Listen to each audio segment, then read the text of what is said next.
差点では今立ち往生阻まれての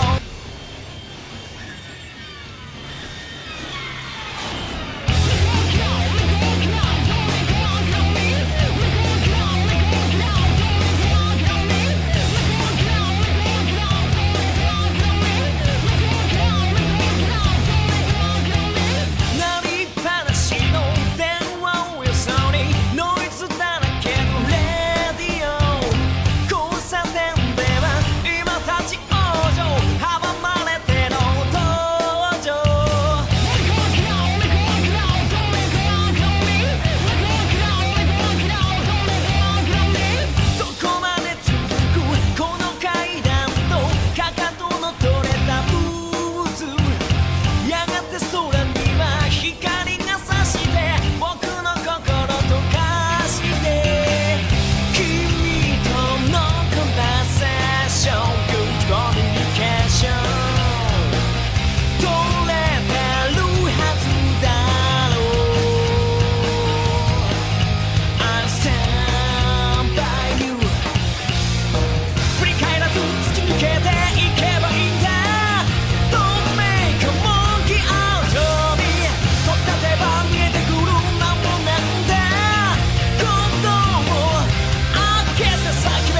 Hey, Vsauce, Michael here. Where is your mind? Is it in your head? I mean, that's where your brain is, and your brain helps you remember and plan and make judgments and solve problems. But you also remember and plan with phones and notes and calendars. And you make judgments and solve problems with all sorts of things. You know, when you think about it, the brain is really just a wet lump of fat and protein no firmer than a blob of tofu. But the mind is huge. It's an ever-expanding organ of tissue and wood and stone and steel and people because of communication. Communication allows us to even make other people extensions of our minds. We can access their memories and perceptions and knowledge by simply asking. Or not. I don't need to learn how to fix a car and practice medicine and vulcanize rubber or remember everything. Other people are doing that for me just as I do things for them.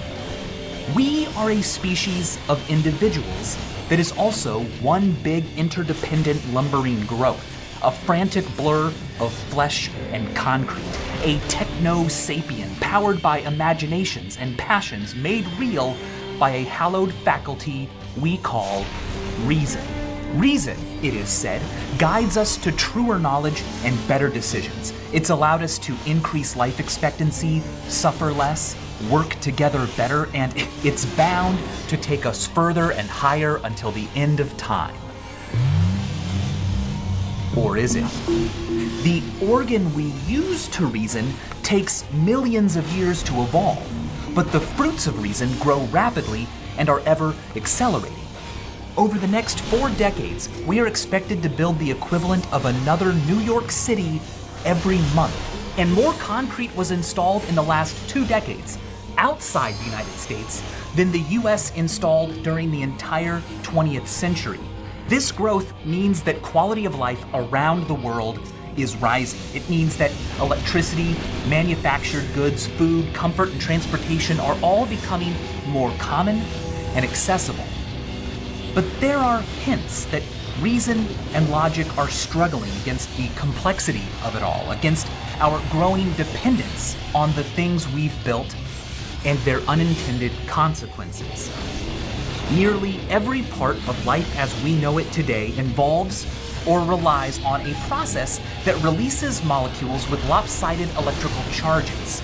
This property causes them to absorb and re-emit thermal radiation, pinging it around so that it escapes into space more slowly. Having more warmer parcels of air means stronger weather events.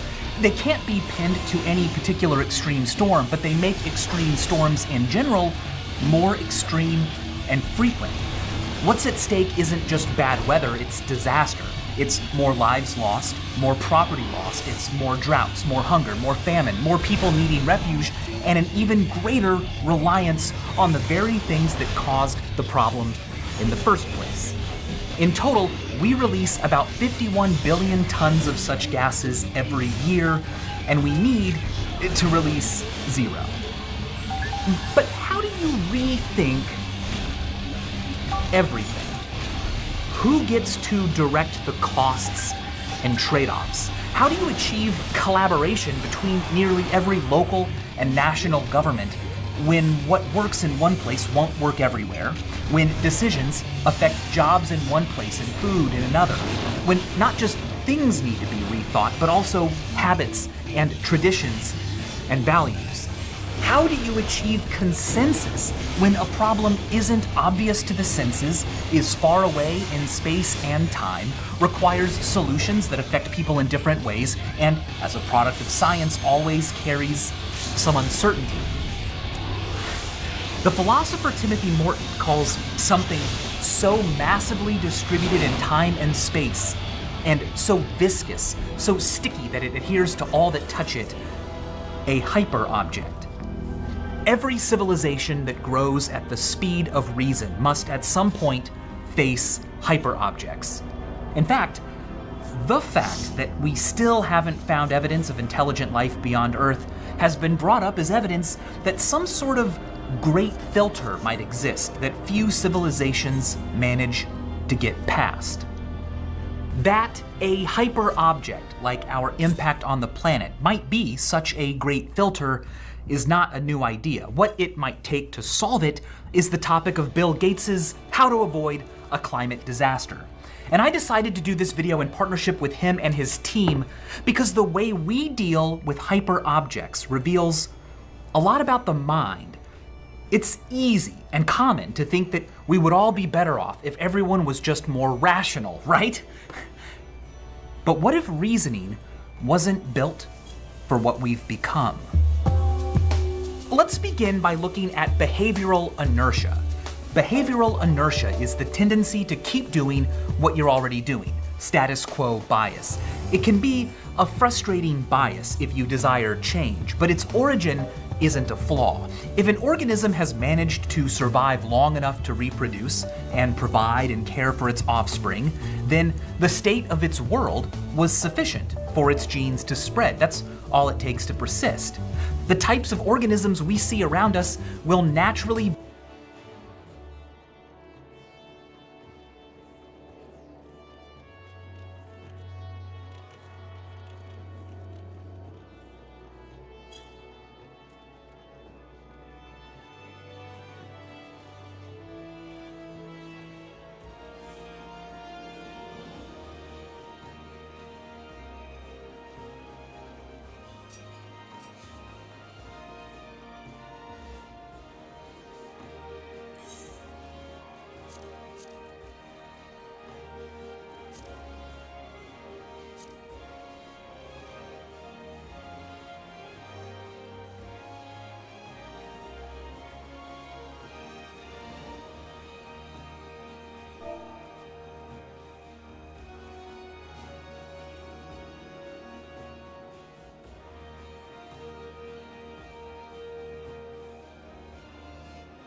be those that managed to persist and didn't, after reaching that point, rock the boat too much.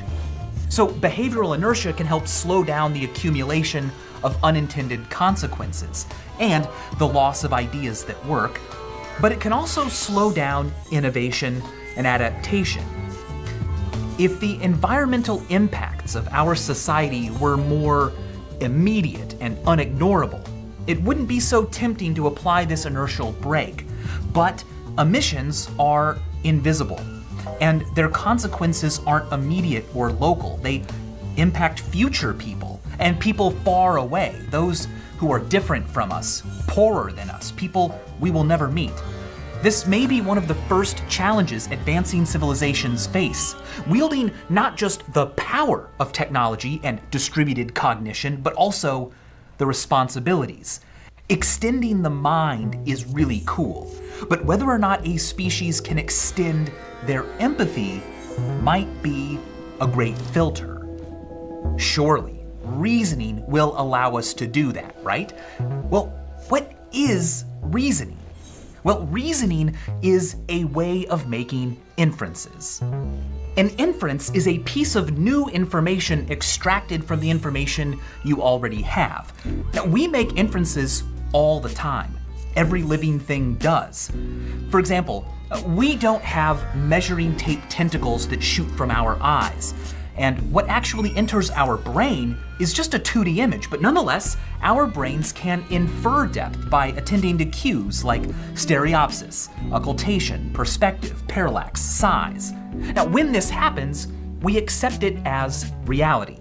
We aren't aware of the visual processing that made it possible, and we don't have to be. If, however, we do consciously consider why a certain conclusion was reached, well then, boom. That's reasoning. Reasoning is the process of making inferences not automatically and instinctively, but by looking at facts and seeing what conclusions they support. When Eratosthenes calculated the circumference of the Earth to within a percentage or two of the value accepted today, he didn't do it by measuring the Earth, and he didn't just perceive it as self-evident. No, he inferred it from what he knew about shadows and how long it took camels to move. Stories like that make it easy to believe that reasoning evolved because it supercharged our cognitive abilities. I mean, it clearly moves us towards truer conclusions, better decisions, and knowledge no other species could infer. Attempts to describe the rules of good, orderly reason became logic and mathematics, concepts so general and abstract that while we were still animals, armed with them, we were no longer beasts. But that's the rub, isn't it? If reasoning is so great, why are we the only species with such a sophisticated grasp of it? And if its purpose is truth and good judgment, why don't we all agree on everything?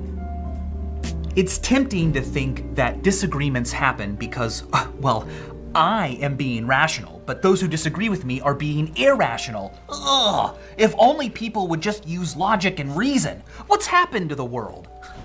Well, that's a fair complaint if you're arguing over logic puzzles, but the world is not a logic puzzle. This, however, is one. Paul is looking at Mary. Mary is looking at Peter. Paul is married. Peter is unmarried. Is a married person looking at an unmarried person? Yes, no, or not enough information to decide? Think about it. The answer is yes. You may have thought there's no way to know because we don't know if Mary is married. But look, she either is or she isn't. And if she is, well then she, a married person, is looking at Peter, an unmarried person. If she isn't, then Paul, a married person, is looking at her, an unmarried person. So no matter what Mary's deal is, the answer will be yes. When people get this puzzle wrong and the correct answer is explained to them, they almost always immediately see why it's right and change their mind. Life is not always like that. Let's take a look at a logical syllogism. All elephants are awesome. Michael is an elephant, therefore Michael is awesome. The conclusion is logically valid. It follows from the assumptions. But are the assumptions true? No. I am not an elephant. Also, this premise is subjective. I mean, what does it mean to be awesome? Can we measure it with an awesomeometer? So you can see why, when analyzing something like our impact on the planet, logic can only be a partial tool. If some people have more to lose than others, who gets to decide which assumptions are fair? Still though, it would seem that reasoning should be able to help here. If each of us would just attend only to the facts, surely we'd all recognize the same reasonable approach. Problem is, that's not how reasoning works. Since the scientific study of human reasoning began about 100 years ago, it has been found again and again that not only are we bad at reasoning, lazy and biased, but we actually seem almost programmed to be bad, like the flaws are intentional. In an episode of Mindfield, I once used a magician to pull off a little experiment. He asked people to look at two faces and choose which of the two they would prefer to work with, placing their preferences in one pile and those they rejected into another. Then, the pile of people they picked were shown again, and each person was asked to provide a reason for why they chose that person. But with a little sleight of hand, the magician managed to sneak in some of the faces they had just rejected. Amazingly, the majority of people didn't even notice the trick. Not only that, they were able to effortlessly explain the reasons behind their choice. A choice they never actually made. Remembering faces you've only seen briefly isn't the easiest thing to do, but other studies have shown that even if the task involves answering questions about one's political beliefs, things we would seemingly have a firmer grasp on, nearly half of participants will fail to notice that the answers they gave have been reversed when they're later asked to explain them. Point is, we seem practically built to give reasons for whatever we think we must, and not the reasons we actually used to reach a conclusion. What if we don't even use reasons to reach conclusions? Well, let's talk about intuitions. Our brains have evolved over millions of years to react to the world around us in brilliant ways with little to no input from us. For example, when you notice that someone is upset, you don't consciously think, okay, so, their eyebrows are kind of in that position and their speech seems curt, their posture is, these are all reasons to conclude that they are upset. No, instead, the belief that they may be upset was just apparent. You intuited it. You know it without exactly knowing how you came to know it. The mood-recognizing parts of your brain operate in a way that is opaque to your awareness. But if someone asks you, why do you think they're upset? You can nonetheless produce all sorts of reasons. Some may have actually been the ones your brain attended to, but they're all just guesses. Instead of using reasoning to come to conclusions, we use conclusions to come to reasons. Now, to be fair, we can go the other way. We love puzzles, and when we don't have a strong intuition either way, we can sit down and mull over various reasons to think one thing or another. Our love of puzzles suggests that reasoning has a survival value. Organisms that found it pleasurable would be more likely to use it. But when we reason alone, even when we have no motivation to reach any particular conclusion, we still exhibit deep biases that seem less like mistakes and more like features. For example, it's been shown that between two otherwise similar products, people will prefer to buy the one with more functions, even if they don't want those functions, never plan to use them, and think they're all pointless and overly complicated. Why? Well, it might be that we find such decisions easier to justify to others. We won't wind up being potentially embarrassed when someone asks why we didn't get the product with more functions. Well, after decades of findings like this, Hugo Mercier and Dan Sperber began to hypothesize that reasoning didn't evolve to help us make better decisions, but instead to help us be social. Humans inhabit a cognitive niche on this planet. We aren't strong or sharp or hidden or venomous. Instead, our advantage comes from cognition, reasoning, and cooperation. We can plan hunts, build traps, and engage in coordinated strategies that can be tested and modified on the fly, not by millennia of evolution. Reason allows us to do those things. It's hard to convince people that your intuitions are true, but if you can give reasons for them, it's a whole heck of a lot easier to convince people that you're right. Being able to argue over what the best thing to do is vital when it comes to coordinating action. Reasons also allow us to justify ourselves in the eyes of others, to explain who we are and express the kinds of reasons we like, what others can expect from us, and what we will likely expect from them. This social theory of reasoning helps explain why two people can earnestly and rationally arrive at two different views. They each have their own unique brain and values and dispositions and experiences, and those are what drove their thinking. The reasons they give may or may not be the real reasons they came to their conclusions, but it's the best anyone can do. The social theory also explains why people tend to give such weak reasons for their beliefs at first, or when their intended audience doesn't need much convincing. It would be a waste of time and cognitive resources to construct grand slam reasons for everything I said and did and thought when it wasn't necessary. Instead, I can offload some of that work to other people. For example, if I say, I want to have lunch at ABC Burgers, well, my friend might respond, no thanks, I had burgers yesterday. And I might reply back, oh, well that's no problem. They also have hot dogs and great salads. But if my friend said, no thanks, I'm trying to spend less money eating out this month, I could reply, oh, well, ABC Burgers is really cheap and I've got a coupon. Now what's going on here is that I'm providing reasons only as my friend presses for them. If they press harder and harder, my reasons will become better and better until either I win them over or we come to some different, more harmonious decision. So when people appear to be lazy reasoners or to have bad reasons or none at all, it's usually just the case that they're using reason as it evolved to function, socially. It starts off weak, improving if others push it, and always tailoring its work to the intended audience. The social theory of reasoning can even explain the existence of biases that otherwise make little sense. For example, it would seem that in coming to conclusions about the world, it would behoove an organism to pay particular attention to information that went against what it believed. That way, they would be able to adjust their beliefs, making them truer, more general, and more complete. To a certain extent, that is what happens, but not always.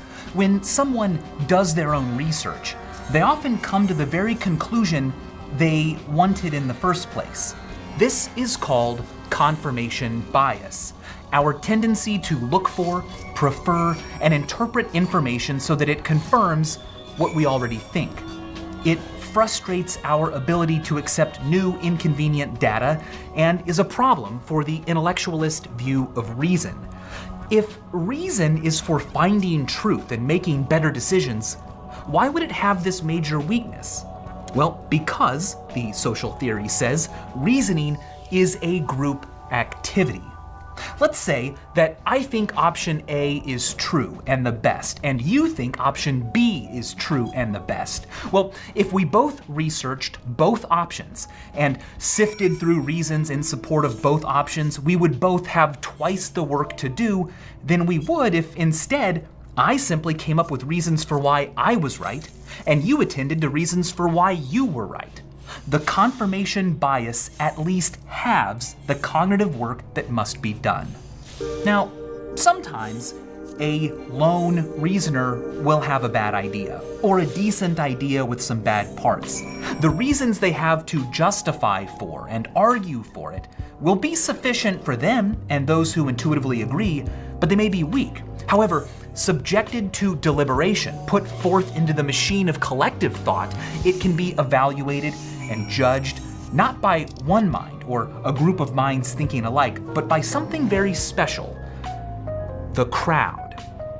Humans have long known of the wisdom of the crowds, the phenomenon by which a collection of many people can process information into a conclusion better than any one person could do alone. It's why we don't trust big decisions to a single person, no matter how educated or powerful they are. Instead, we ask a group of people to deliberate, to reason together. In this way, the biases and errors of each is smoothed out and the decision wiser. In a famous example, it's been repeatedly shown that if you ask a bunch of people to guess how many jelly beans are in a jar, you'll find that the average of all their answers is closer to the real number than any one individual was alone. What happens is that although some people may guess a number that is like way too big, that mistake is balanced out by the fact that others will inevitably guess a number that is way too small. Altogether, their disagreement evens out into spectacular accuracy. We have now arrived at the problem. Reasoning evolved to be used socially, where many different perspectives had to all deliberate towards a common conclusion. Such contexts are becoming less and less common, and it is becoming easier and easier to simply be a lone reasoner, justifying only a particular viewpoint without doing the harder work of deliberating and acting. The internet gives voices to more perspectives than ever before in our history, but it also makes it easy to disengage from accountability and to find places where everyone believes what you do. Furthermore, because of technology, we confront more issues more rapidly than ever before that we are expected to have opinions about, and the growing complexity and specialization of the modern world makes it difficult for each of us to have well-informed, prepared reasons for the accelerating accretion of intuitions we must form. In response, we look for people who can defend our intuitions for us. The reasons they give don't have to be good, just good enough that we can feel like justification exists. In the past, unconvincing reasons had to be painted on sandwich boards, but now, the democratization of communication means that even unpopular, unconvincing, nonsensical ideas can be presented with the same trust-inducing typefaces and professional look as common ones. People can challenge the weak reasons of others, show them to be contradictory, and produce better reasons for their side. But to what end? It's all preparation for a debate that never comes. We each play a very small role in deciding how society is run. Even if a good faith discussion between a representative slice of America came to a resolution, if nothing can come of it, why not just throw shade and sick burns or revel in the pleasure of reasoning by treating everything like a big giant puzzle? It's easy to think that it doesn't matter. Because after all, those in charge, the brilliant scientists and powerful billionaires, will surely come to the rescue. Some giant techno-salvation is surely on the horizon. Perhaps it is, but everything we know about reason suggests that those implementing it should be held accountable by as many different perspectives as possible. Leaders could lead deliberations and be elected for their ability to moderate social reasoning. But that's boring. Why lead when you could follow? Look at what some people believe and generate reasons for why they're right, and they'll love it. Of course, the hard work, the real work, the work that truly elevates us on this planet is not in telling people that they're right, but in trying to convince others. And in doing so, use reason as it evolved to be used. The future of reason may in fact be the past of reason. In practice, what does all this look like? Well, some researchers have gone so far as to recommend national deliberation days where citizens celebrate by literally joining small groups and talking through their opinions and comparing reasons. Tests of such strategies have shown that a return to the small, targeted discussions our reasoning abilities evolved to excel in leaves all participants with a greater understanding of not just what they believe and why, but about decisions that could actually be made and actions that could be taken. Others have gone even further, recommending that the future of reason at its best is the construction of a lautocracy. A form of government where decisions are made not by elected leaders, but by people literally chosen at random. We decide the fate of a person this way. Why not the fate of the people? What if decisions were made not by politicians alone, but at least occasionally by groups of actual citizens representing differences in thought, not just geography, who were brought together and paid for their time to learn from experts and then deliberate on an assigned issue until a conclusion was reached, or at the least, a recommendation? Instead of being motivated by re-election, money, attention, and power, individuals chosen at random would have only their conscience to guide them. Special interests and corporations wouldn't be able to cozy up to those likely to be elected, because if any one of us could someday serve, they'd have to cozy up to and protect all of us. Instead of the learning and deliberation being done by people you will never meet with offices and buildings you can't access, gradually, over time, more and more of your very own neighbors would have had the honor. People chosen at random would obviously lack the same celebrity status and mandate that elected leaders cultivate and achieve. And iconic figures we relate to aren't bad, but our understanding of reasoning is making it more and more clear that we evolved not to leave the thinking up to a few great minds, but to the authority of the great mind, the lumbering organ of thought that is everyone and everything. This is, in fact, how democracy first worked. Lotteries were used to fill many political positions in ancient Athens.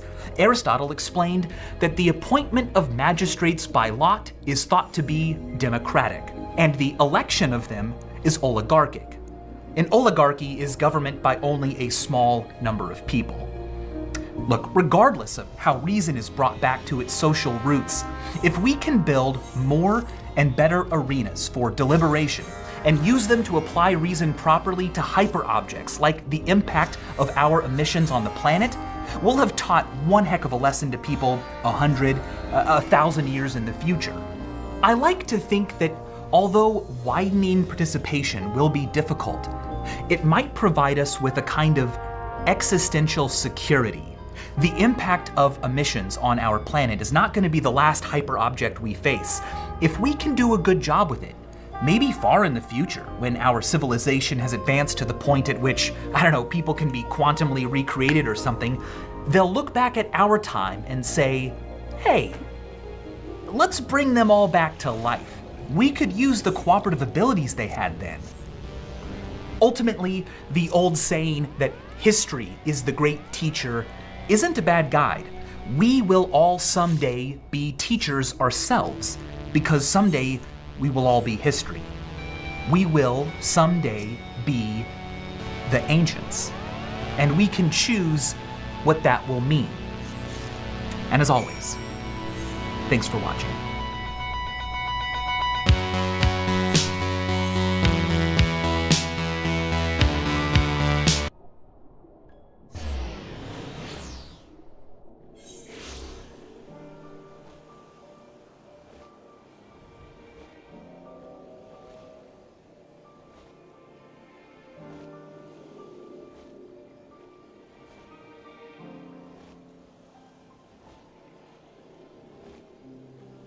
They said, yeah, get the fuck out.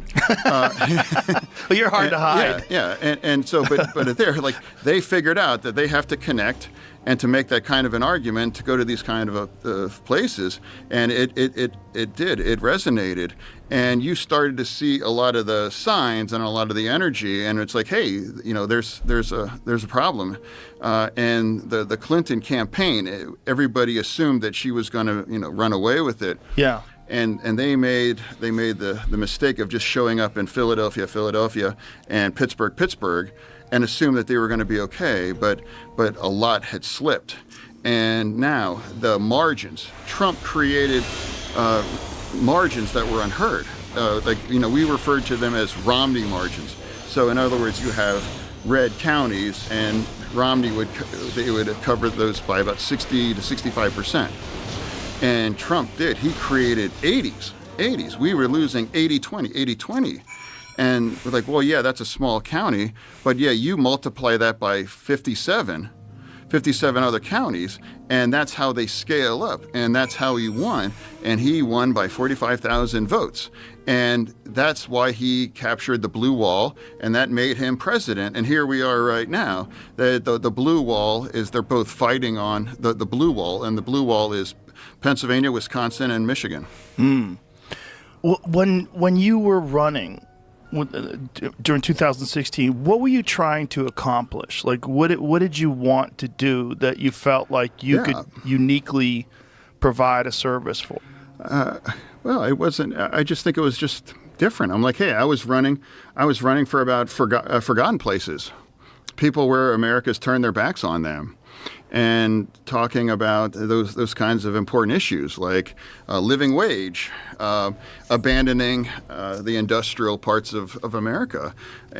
Some people watching what things have been left behind in places like Braddock. It's like it's astonishing.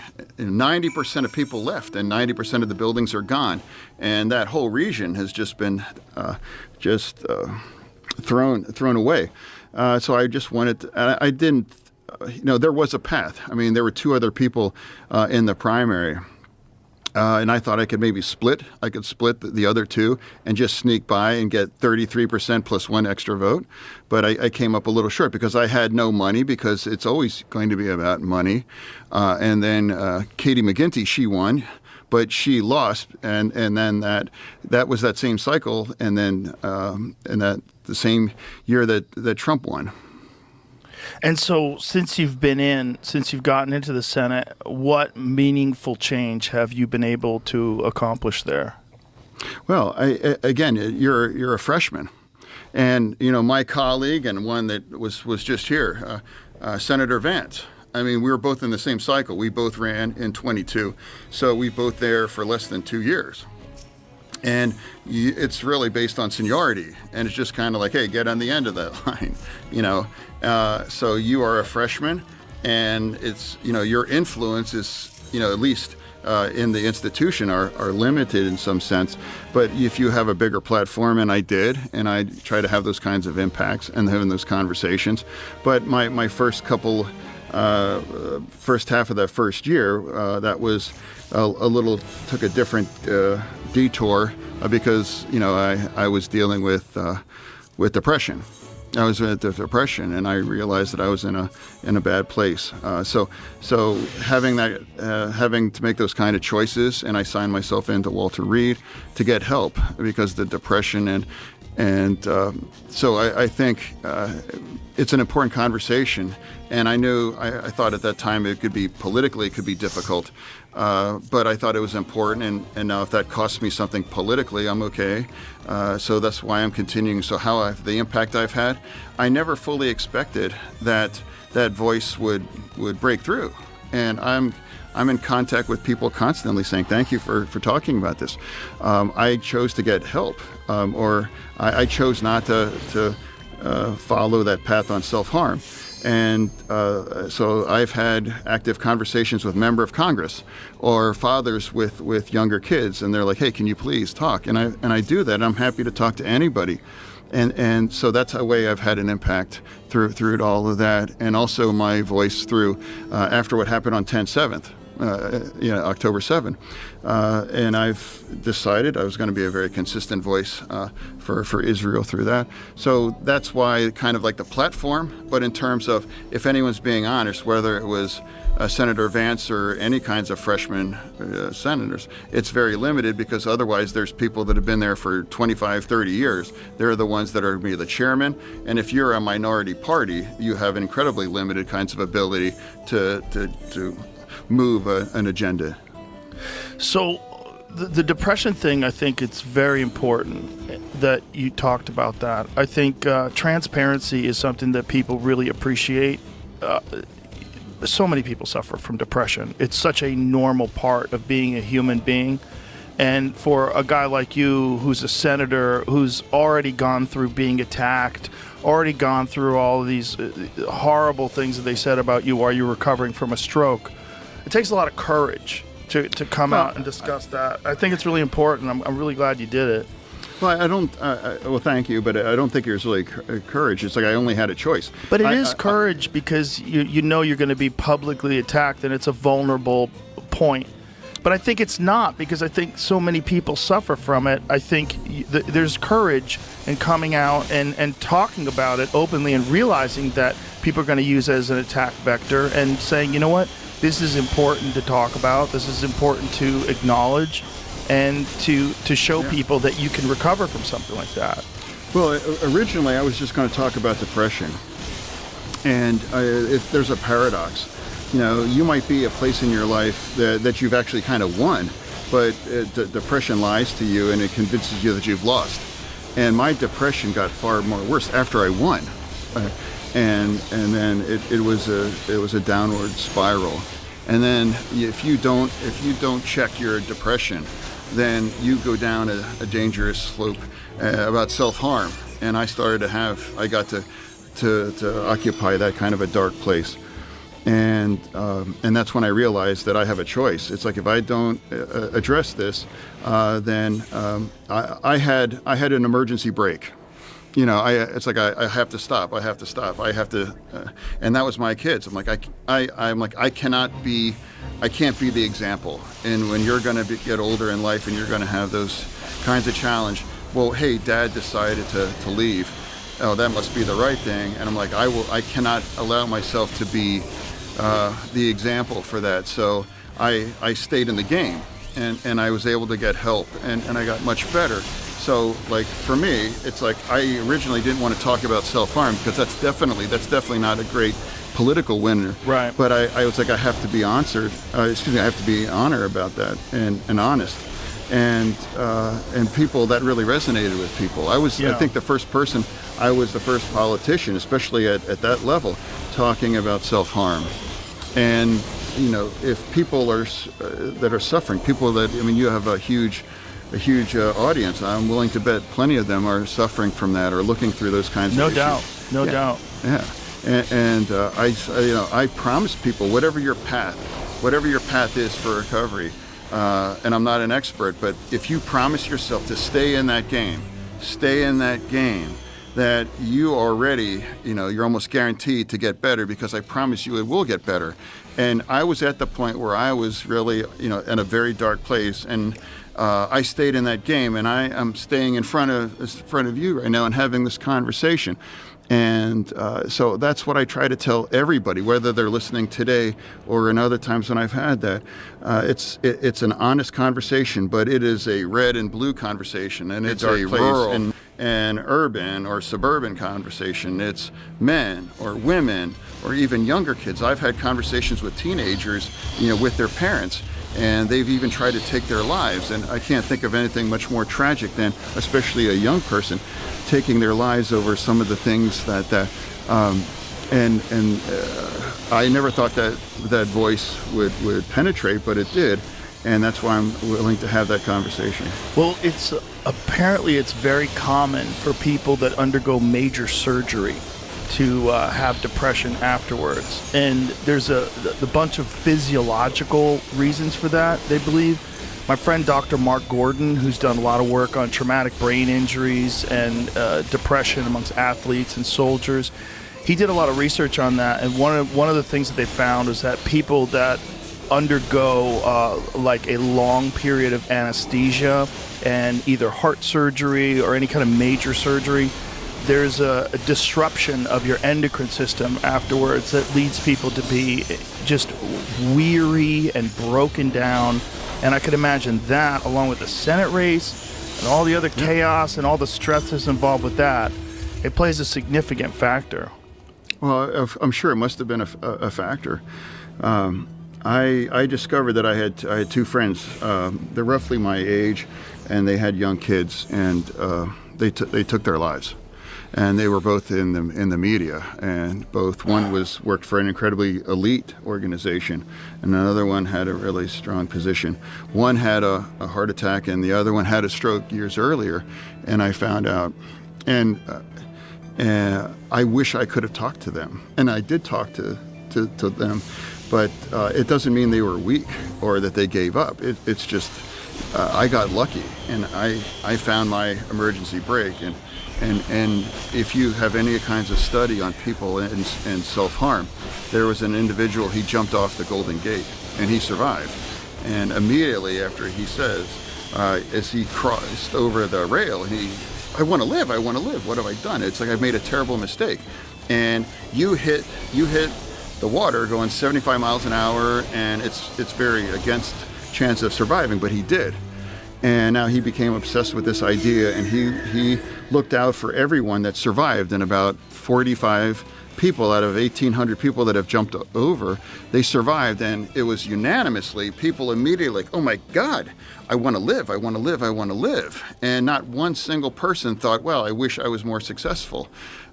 So like I try to put that forward, and I can't imagine how difficult, because they had children the same age mine, and trying to explain to a 10-year-old son, like, why did Daddy leave? And those are dark conversations. And so it's not about weakness. It's about trying to get away from that. People that are suffering from depression, if anyone's been there, it's like your mind is on fire. And you just want to get away from it. I need relief from that kind of a thing. And every now and then you have kind of like the eye of the hurricane, where you finally thought maybe things could get better, but it roars back in, and it's like you get back to that very dark place. And I just tell everybody, I'm begging you, stay in that game. I promise you it can get better. And the depression is lying to you. It is absolutely lying to you. And but don't make the kind of choice that you can't come back from. I have a friend who jumped off the bridge, died that way. It's a terrible, just a terrible thing to find out. And you always feel like you could have talked to them, you could have helped. You always feel like, I didn't know he was suffering. And then I found out that he died a few days later, and it was just like, it just leaves you feeling so lost. It's such a terrible way to go, too, that bridge. God, how many people, would you say how many people jumped off that bridge, the Golden Gate? I think that they reference about over 1,800 people, and a small, tiny survived. And really being faced that idea that you're not going to come back, it's like spontaneously curative. Like, oh my God, I want to live. Like it was unanimous about it. And that's such an important kinds of research that he did. And it's like, and again, like that's my message. It has to be very simple. Stay in that game. It's like you can't do this. You can't do this. And you need support. Yeah. You need support, whatever that is. And some people have different kinds of resources. I mean, I would want that for everybody, the resources that I had. And that's not fair. It's not fair. And I got lucky. It's not because I'm so much stronger or better. It's like, no, I just got lucky on that. And I promise you, you're not going to regret staying in the game, and you can get better. And that is probably, I think, in my opinion, that's about 75% of getting back better. What have you done to help? What has helped you? My family. That's really what like every person needs to have like that I call that like an emergency brake. It's like, you're out of control. You're having the darkest conversation you'll have with yourself, and you have to have something to stop that. Otherwise, you're going to go over the edge. And everyone needs to have that, whatever that is, whether it's your family, whether it's your wife or your husband, or whether it is, or that there has to be it has to get better. It's going to get better. That's why I say stay on the game. And I'm not an expert. I'm not trained in that. But when people reach out to me and say, well, I feel like this, and I'm like, hey, it's like, help works. I promise you it will get better. And I can't guarantee what your path will be. But what I can say is that stay in that game, and you are going to find your way on that path. and you're never going to regret. It's like, oh, the finality of that, and some things you can make a bad choice, and that might set you back in life, but that's the one choice you can't come back from, and you will leave people in your life that they'll never understand, or you wish you could reach back and you could let them know, stay away from that kind of blackness, because I promise you would regret, and if you can't come back. So what has helped you? Counseling, medication, like what are the things that got you back on track other than just your family? The election and everything, I was convinced that I've lost everything. It was difficult to fully speak, and my kids, they got pulled into the social media kinds of invective, and it's like I've destroyed my health. And now against odds, I won, and now am I going to be able to do this job? And would I have been better off if I didn't survive? And I got to that kind of a dark place, but and then I just had this that spontaneous where it's like my kids, it's like no, I love you. It's like, oh my gosh, it's like when they were visiting, I didn't want them to visit me at Walter Reed. I was like, why would they want to be around this? Right. But they did, and it was like this kind of spontaneous kinds of love, and it just was like a shot, and it's just like, I can come back. I thought, it's like, well, why would they want this mess back? And then just working through a lot of those things and other kinds of techniques and things, it was like, but that was probably the single most transformative event where it's like I realized that I can come back to my life. Otherwise, it's like I thought I've lost everything. Would I be able to even do my job? And it's like, do I even have a career? I mean, I'm talking about that was a significant national story when after I signed myself in, and that pulled my kids in through that.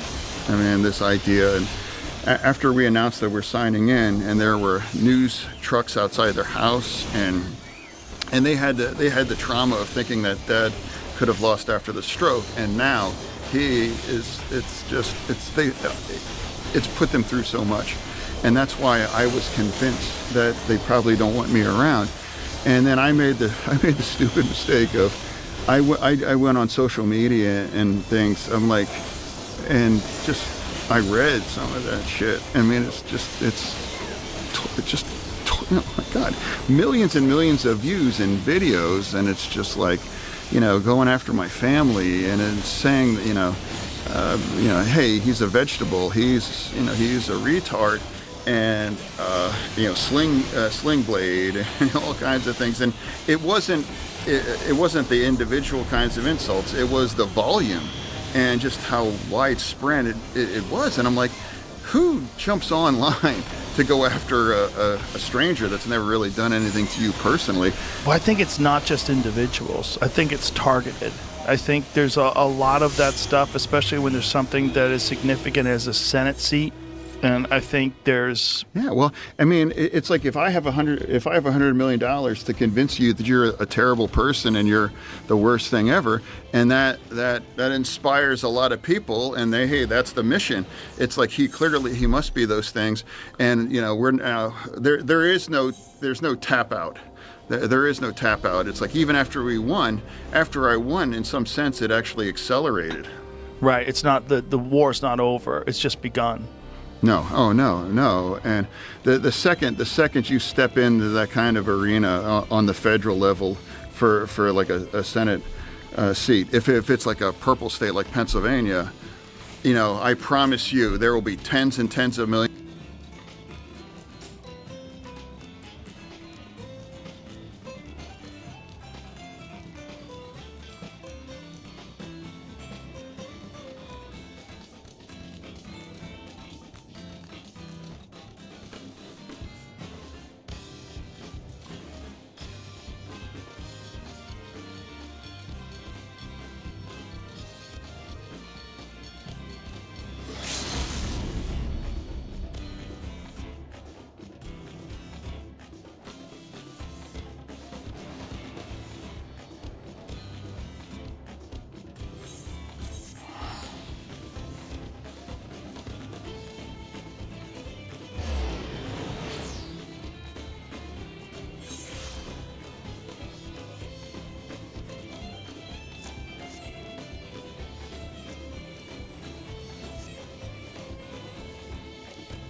millions of dollars, and their mission is to turn you into the worst thing in the world.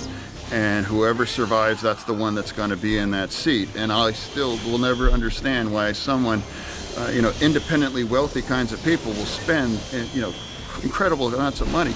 And I try people, I'm like, there's no glamour here. I'm in a 500 square foot apartment, and I'm like here with my phone. I'm like, hey, Grubhub, what's it tonight? Mm-hmm. And then it's like I watch TV on Netflix and things, and I ask my colleagues, I'm like, hey, is there kind of secret society, like crazy parties, or sitting around with cigars and this, and they're like, well no, I kind of have the same version of that. That's the perception, though, right? The perception is the perception is invited into a club. Yeah, now you control the world. Yeah, that we all have witty kinds of dialogue on West Wing, like talking like all this, kinds of turn, and really it's just like, and I describe that as a lot of it's just bad performance art. Thanks. That's usually what it is. It's just bad performance art. And some people, like if you're in a safe state or a safe seat, and especially if you have the resources and they're incredibly wealthy people, they buy a house and they move their life there. So you're able to kind of things. But I don't have those resources, and I'm in a very, very the ultimate purple. And so I spend more than 50% of my time away, and I miss my kids. It's rough for that. I mean, I signed up for that. But I promise you, there's no glamour in that. Well, there's certainly no glamour if you're honest, but I think there's a lot of people that look to certain members of the government that have jobs that pay $150,000, $170,000 a year, but somehow or another acquire hundreds of millions of dollars over the course of their career, usually through some kind of insider trading. Well, yeah, of course. I mean, I don't own any of those stocks or anything, and definitely, like if you have any kinds of impact, or that there's something civic is coming. Yeah. I mean, it's like you need. How is that legal? We should have the kind of legislation to make sure that you're not, like, if you are on Congress, you shouldn't have any kinds of stocks, because you are going to be passing kinds of laws, et cetera, that you have to separate that. There really shouldn't be a part of that kinds of a thing. And I'm all out. I'm open. All of us, we have to have our wealth and our all that there. And if I'm not the poorest, I have probably the bottom five. And other people there are worth hundreds of millions of dollars. So we can't have that situation where if you're going to be involved on those kinds of legislation, that you can't be enriched by those kinds of, and there has to be some kind of influence. That seems simple. That seems like logical. Like most people would agree to that. Yeah, there's a lot of inertia. It's the same thing. I think if any one of us were being honest, money is destroying our democracy, and that's that. Some people that might sound trite, or it's a cliche, but it's 100% though. I think 100%. Most people who are objective would agree with you. I promise you, it is absolute. It is a scourge of American democracy. And money is king. And what's that money for? That money is for tearing you apart. And that creates more and more kinds of incivility and cruelty. And then now, well, when I was in graduate school for that stuff, I mean, there was no social media, and there wasn't podcasts, there wasn't all kinds of things. So that made it more difficult. But now there's all of those things, and social media is an accelerant, and just unlimited money. And that has like, I'm sure you're an athlete, and if you've heard that NFL players, it's like, wait, would you want your son to play? And sometimes say, well, no, I wouldn't want that for my son. And it's like, I'm relieved that my oldest is like, he has no interest in being in politics and that. So I can't imagine it's going to get better until we address this idea that unlimited money is unlimited attack, and it's unlimited cruelty and hyperbole, and just all kinds of poisoning the well that, half of us are going to hate your guts, and the other half, hey, that's my team. Yeah. So, well, I strongly feel that the internet should remain the way it is in terms of people being able to post on social media anonymously if they so choose. But the problem with that is it can be captured by money, and it can be captured by these enormous groups that have bot farms, whether it's state actors, whether it's other countries, other nations that are doing that to try to attack our system and to try to promote certain narratives, or whether it's our own country itself doing it, because I think we do it too. And I think that PACs do it, and it's just... People hook themselves up. It's like you self-select your cocoon. Yes. And like I'm a big fan of Apple News. And it's like $13 a month, but I read everything across the spectrum. Very, very left and very, very right in between. And I think I think that's your responsibility, especially if you're an elected leader, to be challenged, to challenge yourself on the ideas. And it's like, clearly one side doesn't have all the answers and the other side can't be 100% wrong. And it's just like being challenging and living or taking in other kinds of perspectives. I think that's a responsibility, because otherwise, if you only just cocoon yourself into, and it turns into one gigantic circle jerk, and that's why it just turns people to just kind of dig in. And it's like, hey, the problem is them, and we have to. Yeah. Well, it's a problem with human beings in general, is that we tend to be very tribal, and we tend to commit to an ideology, whether it's comfortable. Yes, it's comfortable. Sure, especially when you're in an echo chamber. Everyone's agreeing with you. You get social credit from saying the things that these people all agree with, and you feed off that. But it's when it's being captured by, it's not just these people exchanging ideas. It's also a bunch of people that are manipulating people's ideas. I don't know if you've ever paid attention to Rene DeResta's work with the Internet Research Agency. What they uncovered, what they were doing was using, this was like during the 2016 election, using social media, and it was a lot of Russian troll farms and troll farms in other countries. It's possible, but to be honest, that election wasn't turned on, I think, Russian interference. No. I'm not. What happened in 2016 was Trump. He plugged into like kinds of an energy, or like it was just like kind of looking to make that kind of a connection there. Well, he's a legitimate outsider. This is the appeal. The appeal is that people think that this system is completely rigged, and it's captured by money and special interests and enormous corporations, and that here's a guy who's outside of this system completely, and the evidence of that is how the system turned against him, and how you got to see people on television every night talking about Russiagate, talking about how he's a puppet of Putin, talking about the Steele dossier, talking about all these different things that turned out to not be true, and it further I never bought into some of that kind of stuff, because if anyone that spent any time on the ground in one of those states, it's very clear that wasn't because of some small kinds of tweets and things like whatever. It's undeniable, and also remember, like, he was.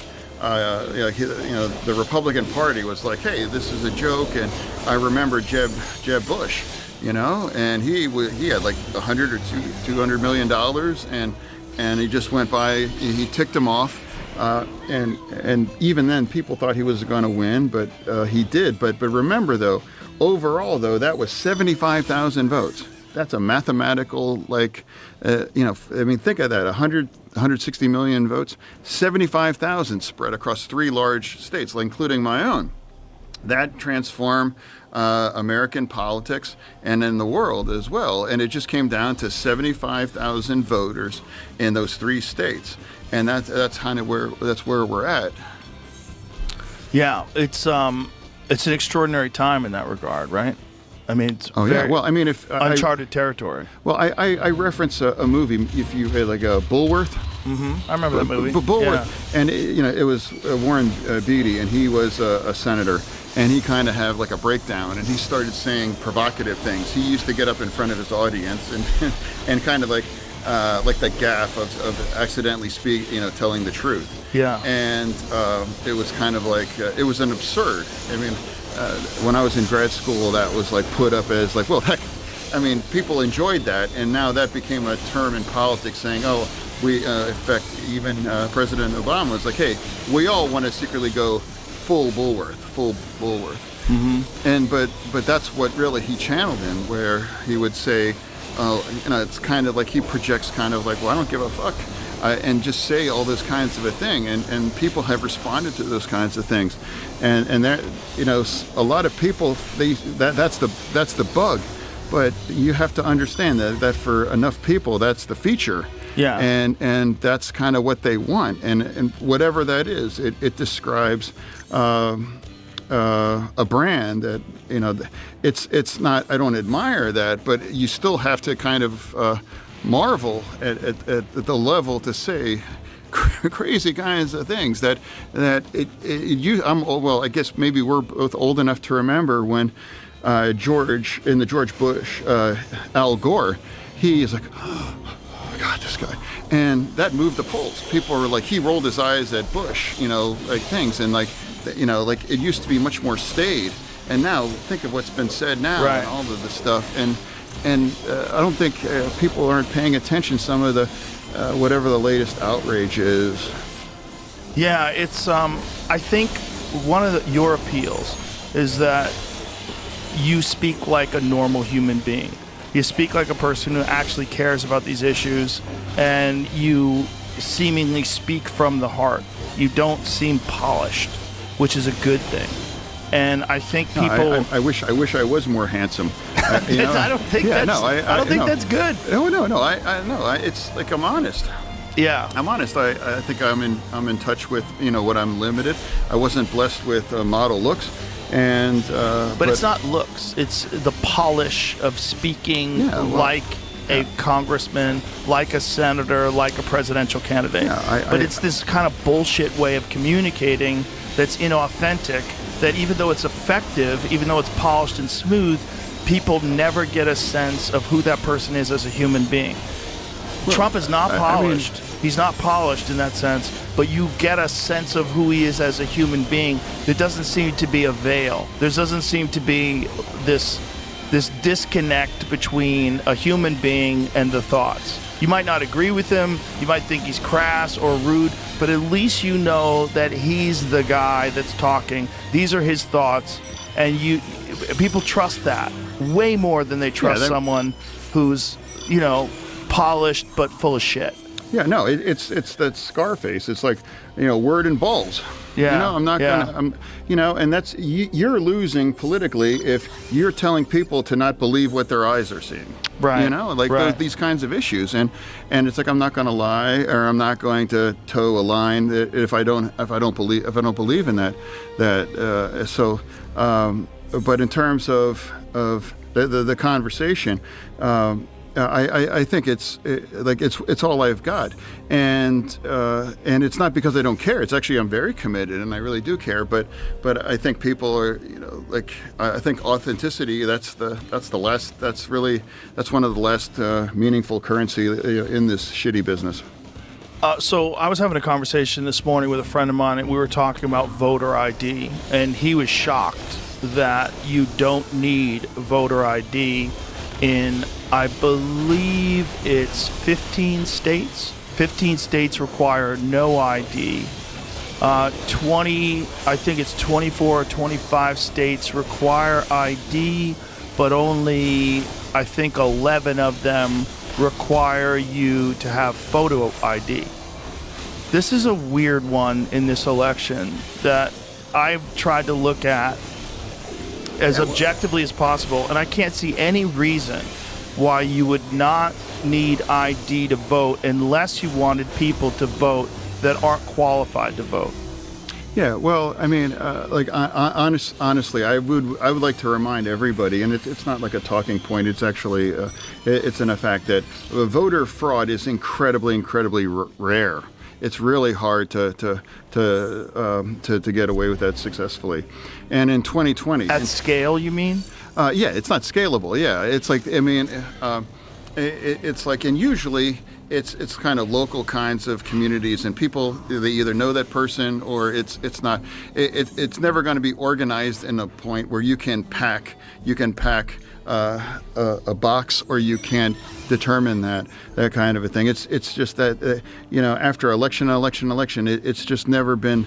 In 2020, out of over millions of votes in 2020 in Pennsylvania, there were 5 or 6 ones. And what happened is that they turned out to be the Republicans, and they used their deceased, their dead moms, to vote for Trump through that.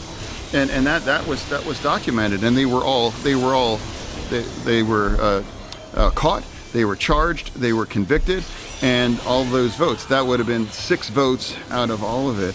So do you think that that's the only voter fraud that exists? Well, people also, we need to remind that the voter database, there are cross checks against deaths, and who's moved or what's their status are, all that's cross-checked back and forth. So it's a living kinds of thing where it's continually updated, and all of those kinds of things, and it self-checks. And remember also, in 2020, Trump, there was like, there's cheating, there's all these things are happening, and remember, there's probably 57, 58 red counties. And all of those commissioners that are in charge of that, they were like, hey, no, there was none.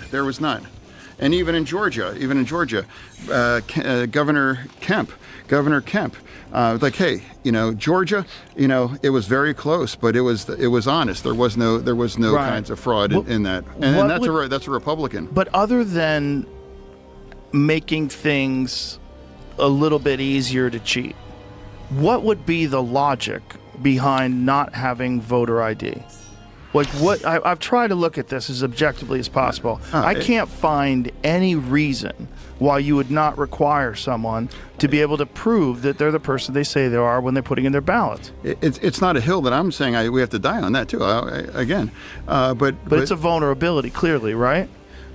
It's also there. But some people may not believe that in a lot of these kinds of communities, ones that I live in, for some people they don't have an ID necessarily, or they've lost it or whatever. And but you need one to get a driver's license. You need one to get a Costco card. They don't have it. They don't have one. They would have to get an ID, or it costs X amount of dollars, or those kinds of a thing. It's a barrier, and it usually tends to skew more towards people that are coming from those kinds of communities, and the Republicans understand that they're usually going to skew towards Democratic voters through that, so that's kind of the argument on that. And there's never been any evidence that there is widespread kinds of voter fraud, and that's. But we really didn't have widespread mail-in ballots to the extent that it was done in 2020. We really didn't have that before. All of those were. And, those 5 or 6, dead moms that were voting. Those were all. Well, actually, one guy went in. He voted. And then he went up to his car, and he put on sunglasses and a bob cap, and he walked in. He's like, "Hi, hello, I'm here to vote." And the guy's like, "You were just here. What are you doing?" And then they called the police, and then it's like, yeah, he was trying to double vote. And Did you see the story about the Chinese national who was arrested because he voted, and then he tried to get his ballot back? And that's how they caught him. It's possible, yeah. Yeah, this is a thing that just happened. And unfortunately, once he's voted, even though he was not eligible to vote, his vote is going to count. Texas removed there's lawsuits about it, but Texas removed somewhere in the neighborhood of 1 million people that were ineligible to vote, that could have been voting. Well, but everybody knows who's voting and who's not voting on that. And then that's why... What do you mean by that? What do you mean by precise. Everybody knows? Well, and remember also too, Dominion. People on the Trump side, they all said that Dominions was corrupt, and then and that cost Fox $800 million. They had to pay $800 million about defamation for saying that it was rigged, or if it's not, and there was no evidence. And they had to just acknowledge that this was the honest thing. So, but Dominion is it's a computer program, right? It's a computer. Like that's what you're doing. You're doing electronic voting. Yeah, that was a system that mostly and often it was red states that were using those. Do you remember? Well, that is true, because do you remember the documentary Hacking Democracy? Did you ever see that? Again, there's always going to be people that are going to try to have an influence on that. Right, but did you see that documentary? It was about the Republicans doing it. I haven't seen that documentary. It was a documentary during the Bush administration, and one that they showed that the Diebold machines, and Diebold was a significant contributor, I believe, to the Republican Party. They showed in the documentary that you could use a third-party input to change the results. And they actually proved it in the documentary, and people were pointing to this as, oh my God, the Republicans are cheating, and the Republicans have used this to try to rig the election for George Bush. It was an HBO documentary. I'm not accusing. I've never accused the Republicans. In 2016. No, I'm not saying you did. What I'm trying to say is that this is not a thing that's only been leveled against the Democrats using it. This is not like an accusation that only applies to Democrats. In the past, a similar accusation was applied to Republicans. Yeah, well, I mean, I think we can all agree that we need to have just like our border, we need a secure border, and we need an absolutely secure voting system as well too. I mean, that should never be considered controversial to that. And in 2016, a lot of Democrats were outraged that we lost, but I never claimed that there was the Republicans cheated or do all those kinds of things, and it's like the problem for accusing that there was voter fraud is that if you don't like the outcome, right?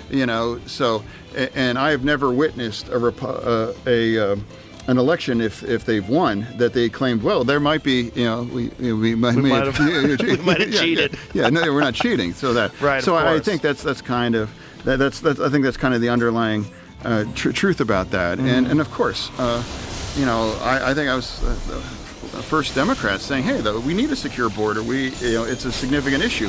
And if I thought there was any kinds of issues, and I've been very vigilant throughout, I've been actively involved in those kinds of things.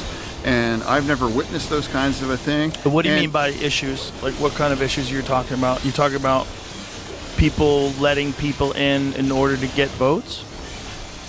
Well, it's not. There's not that level kinds. I don't think there's that level kinds of organization. But there is an organization that's moving these people to swing states.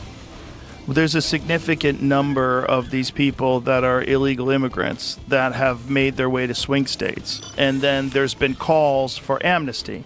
There's been calls for allowing these people to have a pathway to citizenship and allow them to vote. The fear that a lot of people have is that this is a coordinated effort to take these people that you're allowing to come into the country, then you're providing them with all sorts of services like food stamps and housing and setting them up, then providing a pathway to amnesty, and then you would have voters that would be significantly voting towards the Democrats because they're the people that enabled them to come into the country in the first place and provided them with those services. This is a big fear that people have, and that you're rigging this system and that this will turn all these states into essentially locked blue like California is. Well, immigration is always going to be a tough issue in our nation. I had as a professor in grad school, Alan Simpson, and he was a United States senator. He was Wyoming, and he was actually a pro-choice Republican. I mean, how rare that would be. Well, it doesn't exist now. And he said, you are never going to have any meaningful immigration kinds of legislation.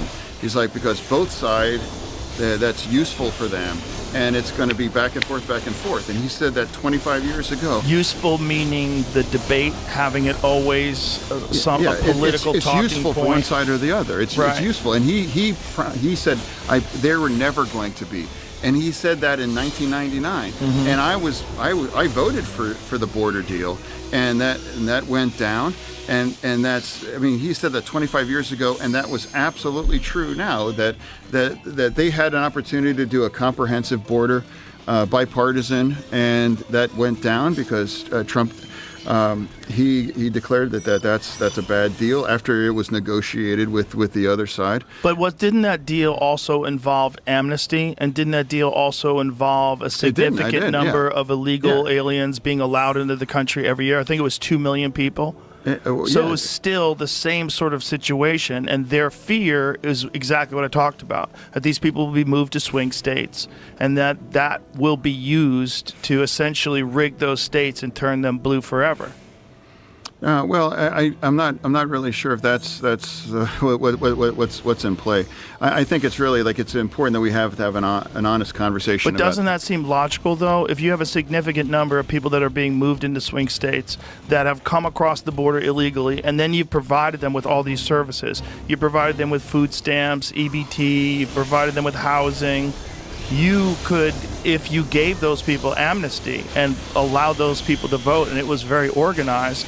You're talking about 75,000 votes over a few counties that switched everything over to the Republicans.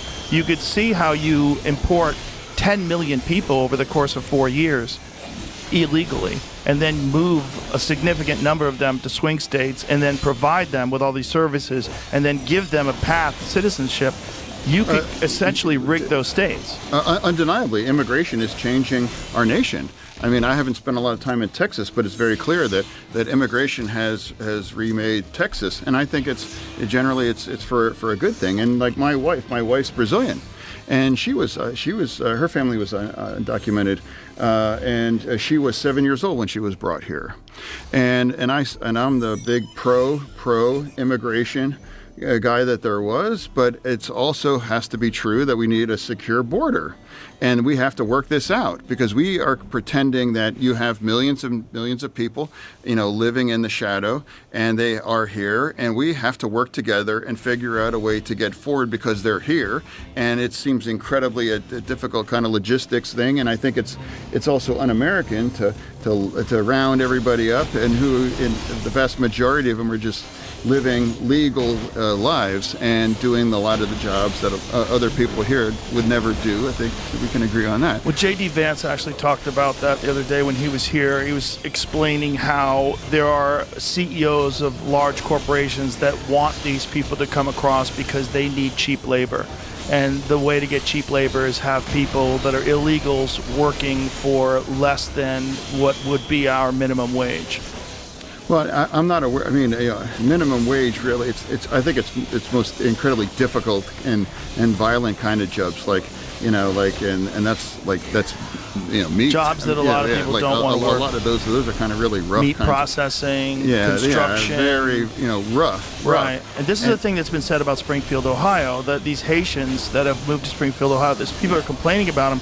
But the people that have employed these people have saying, listen, these people are taking jobs that other people that lived in this community don't want. They work very hard, and they're very happy that they have this pathway to be in America now. I think most people that come here because they want a better life for their families. And America is essentially a country that was founded by immigration. I'm a grandchild of immigrants. I'm here because of immigration. We all were immigrants. This is an immigrant country essentially. Yeah, and it's like it's again, and like the Haitians, that they're referencing in Ohio in Springfield. I mean, they're not eating dogs, they're not eating pets and those kinds of things. Now, it's reasonable. I mean, I've said the same thing, that we have to have a secure border, but it didn't even apply to that situation. That was all a legal situation. That was amnesty, and that's because Haiti was terrible. A terrible situation. Terrible situation. And to me, they were doing those jobs, and Republicans, even the Republican governor was saying, these are good workers, and this is not the problem. They aren't eating geese. and it's just like you can be very pro border like I am, or you can be very strict on immigration, but you don't have to demonize or try to turn a group of people in that they're eating your dog. Well, I think they're eating ducks and eating look, I'm sure some people have done that. You know why I know that? Because some people do that in places that are just Americans. Ducks are edible, and some people want to eat a duck, and it's just like you're not going to stop it. But that's not the major problem that people face. So this is the pro side of it, right? The pro side of it is you give a pathway to people that are from very unfortunate circumstances, and I think we would both agree that if we were living in those countries and there was a pathway to citizenship in the United States, all you had to do was make it across the border, we would both do it. It was better for our families, it was better for our future. If we were living in a place that had no hope and no future, and all you had to do is make it to America and you could work, we would all do it. I would do it, you would do it. I bet everybody listening to this would do it if they found themselves in that circumstance. That's the best aspect of it. The best aspect of it is good people that are ambitious, that want a better life, which is how this country was founded. The worst aspect of it is Venezuelan gangs that are taking over apartment buildings in Aurora, Colorado, and San Antonio, Texas. That's the worst aspect of it, is that they're letting in gang members. Venezuela's emptied out their prisons, and essentially, according to the president, the Mario boat lift, the whole right. What happened in Cuba? Yeah, the same kind of deal. Emptying out their prisons and instructing these people to make it to America. This is a significant problem with the open border. Yeah, and that's why we need a secure border. And there's also, and that all of this is about a truth, is that America is a beacon to the world. Yeah. Millions of people. The demand to become a citizen here or to participate in our amazing society, the demand outstrips the space there, and we're already the very pro-immigration. We allow more kinds of a path, more than any other nations in the world on that, and people are willing to die, and they put themselves at risk just to kind of get here, to be a participant here. So America isn't the problem. America is one of the great hopes in the world, and that's why so many people want to come be a part of that, and that's why it has to have an effective border. And it's like, we had a real issue here, and we wanted to address that. And that's why, my former professor said that you're never going to have the kind of a deal, because it is useful for both sides to weaponize that and to demonize one side or turn the other thing in there, because it's a serious, important issue. It's a political talking point that they're always going to use. That's what you're saying. Yeah, it's useful. I mean, it's weaponized. And that's why you have to have an honest conversation. And right. That's the thing I've always, I was reaching out saying that was referred to HR1, and that was kind of like the dream kind of immigration law coming out of the House. And I was like, hey, if that border deal goes down, then it's like, hey, we should continue to have that conversation. Right. It's like they're parts of they're parts. But what's contradictory is that, say, if you're coming from Canada or Europe and you're a highly skilled, college-educated person who wants to live in America and become a United States citizen, the path to citizenship is incredibly difficult. It's hard. You have to go up for review. You have to show that you're doing something that Americans can't do. You have to be a person of significant talent or ability. There's something about you that we want you in here. Yet, if you just make it across the border and walk in, people want to give you amnesty, and they want to allow you a path to citizenship quickly without any of those hoops. You don't have to take tests. You don't have to go up for review. Not only that, but once you get here, once you apply for amnesty, there's a significant wait period where you're allowed to maintain your residence in this country. It's between 7 and sometimes longer years. Yeah, we have to figure out what's the way. Well, that's kind of crazy, though, isn't it? But the fact is, we have an issue. We have millions of people here, and the vast majority of them are living legal kinds of lives. And of course, what would you do if you were the president? Let's imagine President Fetterman has to deal with this issue. You want to address the American people. What do you think should be done? Again, having that, I would have the same conversation to Congress and to the American people like I'm having right now as well too. Like I think it's two things can be true at the same time. You can be very pro-immigration. I wouldn't have the beautiful family that I have if it wasn't for challenges and issues with immigration. But then we have to figure out a way that we can marry a successful way that we can combine. I personally do think immigration is really one of our secret weapons. I think that's what makes America so strong. I agree with you. Yeah, I do. That's made it. Ambitious people want a better life. I mean, that's literally how we're founded, and that's what. Do you see people trying to live illegally in India or Russia? You don't see people trying to break into nations like that. I mean, it's a good point. I mean, it's in some sense, it's in a weird way, it's like it's a significant but a good problem to have because we're such an amazing nation. Yes, agreed. But if I'm President Fetterman, I'm like, hey, we got to figure this out. I'm not going to demonize the Republicans and say that you're xenophobic. The second you start calling somebody, oh, you're xenophobic, it's like, well, then the conversation is going to shut down. Right. And I'm saying, it's like a serious conversation requires serious people. And the second, and that's when you talk about unlimited money. And it's like suddenly you're like, I had gigantic billboards saying Fetterman equals, open borders, and Fetterman, it's just like, I get turned into, a Marxist. Just all these kinds of things, and it's just like, and of course that was never true. And then when I had the opportunity, because as I'm a senator, and we have that kinds of legislation in front of me, I'm like, yes, we need to have serious ones.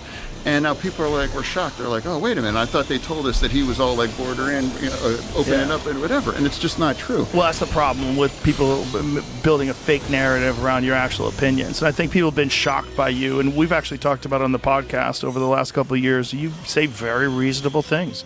Very reasonable, honest things. That's the thing. And but it's rare for politicians. I'm eager to talk to anyone, and it's like I was thrilled to be here, and I've been a longtime fan of yours, and thank you. And it's like these are the kinds of parts of times we become too fragile. Like, oh, they're not allowed to talk about those things. They're not allowed to have these kinds of conversation. I never understood why that's really a problem. But it's like when people discover it, it's like, well, hey, he seems to be kind of reasonable, or I disagree with some things, but he's not what $100 million, trained me to think that that's what's true about him. The propaganda. So, like, what do you think could be done if you were President Fetterman? Let's bring it back to that. What would you do about the border?